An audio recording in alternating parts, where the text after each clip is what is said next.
Welcome to Crowd Surfing. I'm Taylor. And I'm Mike P. Mike P, we are here at the Raskeller, downtown Indianapolis for I Heart Bourbon Fest. Yes. And I got one question for you. Yo. Do you want to know how much people love bourbon here in Indianapolis? Taylor. That much. Look at that line. And now they say it's the spirit of America, and there's never a wrong time to have a bourbon, but I do declare, Mike, it is hotter than the Deep South here today. People! It's all about bourbon today. Let's go surf.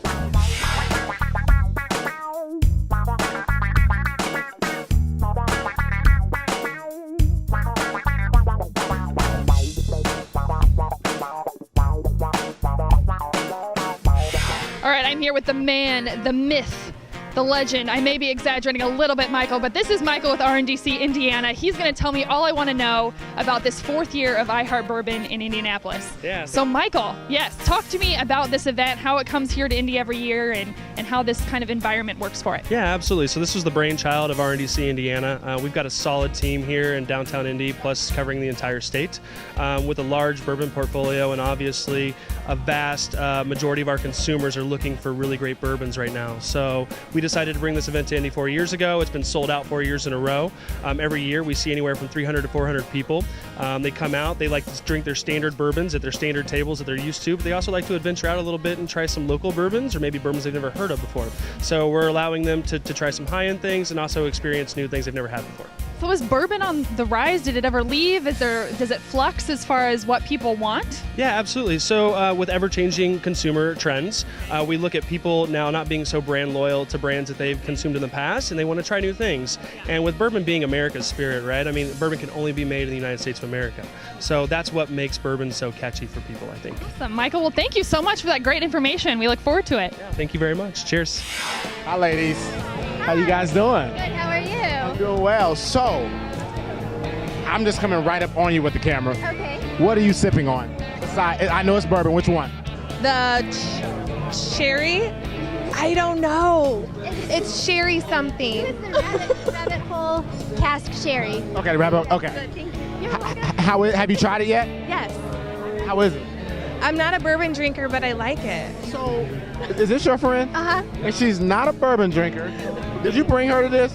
Actually, her brother did, Okay, her brother but brought her. I'm a bourbon drinker. I need more. Mine's gone. So, okay, let's say you were single and a guy was drinking bourbon or Hennessy. Okay. Do you judge a guy based on what he drinks? Tell the truth. Well, I'm turning my head around for every lie here today. maybe a little bit. There's nothing wrong with And if that. he buys me a drink, it's okay. Okay. All right, it is time to let out a Rebel Yell, because I'm here with Ryan, the Indiana District Manager for Rebel Yell. It is America's spirit, as we have heard many times over. So tell me about what you are, in fact, serving people today. Okay, so we have 5 different Rebel Yells. They come from the Lux Road Distillery. It's a brand new distillery in Bardstown, Kentucky. We have the regular Rebel Yell, which is an 80 proof wheated bourbon. So that's the big difference on it. Most bourbons are made with rye after corn. We use wheat, much like Maker's Mark, to make it a little softer and sweeter.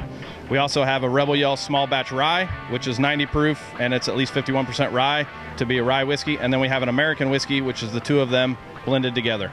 And then we also have a couple flavors that we take our Rebel Yell wheated bourbon, and we added root beer flavoring. Those are great for shots. And then we have a ginger whiskey, which is really good if you like ginger beer or any ginger flavoring, or do a Kentucky Mule. Why bourbon for you? Why is that a choice of drink?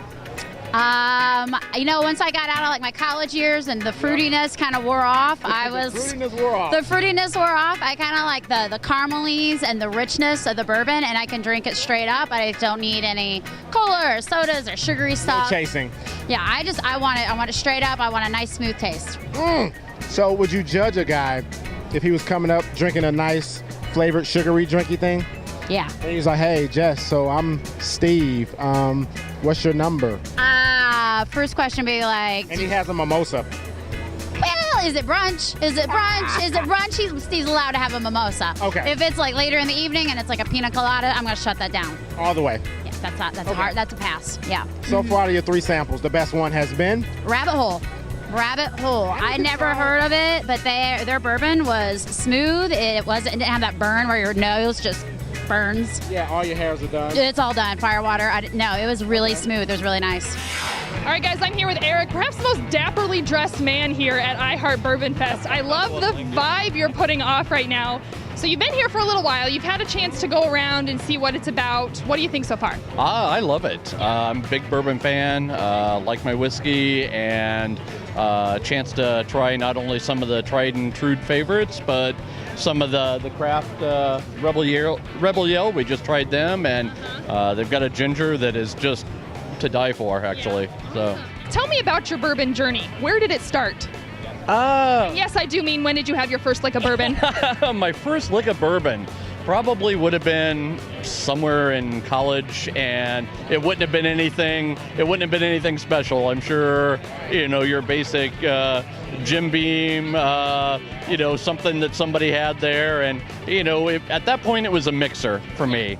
So as I got a little bit older, probably into my 30s, and decided I don't need umbrellas and fancy pineapple juice and whatever and everything, I was like, okay. I went for some of the more traditional drinks like old fashions, Manhattans, gin and tonic, and then I just settled on the bourbon. I like the darker liquors, and so now, like I said, I'm happy if you just pour one into a glass and ready to go.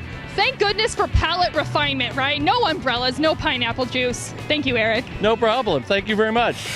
All right, guys, our time here at iHeart Bourbon Fest from the Beer Garden at the Raskeller is coming to an end.